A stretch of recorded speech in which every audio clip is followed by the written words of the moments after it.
Hey everyone! Welcome back to the channel.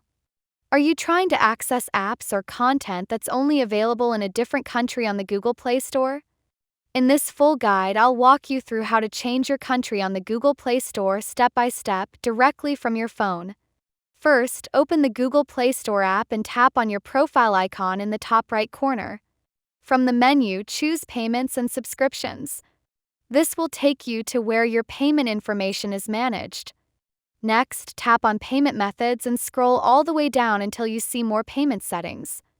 Go ahead and tap that. It will open up a browser window and take you to the Google Payment Center for your account. Now look at the top left corner of the screen. You'll see three horizontal lines. Tap them to open the side menu, then select Settings. Here's where you'll find the option to edit your country or region. When you click on it, Google will ask you to create a new payments profile for the country you want to switch to.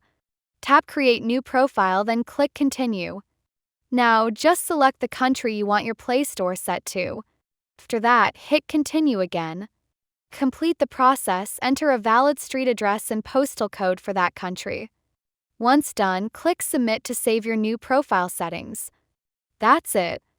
Your Google Play Store will now show apps, games, and content available in the new region you selected. Thanks for watching. If this helped you out, be sure to like, subscribe, and drop any questions in the comments below. See you in the next one.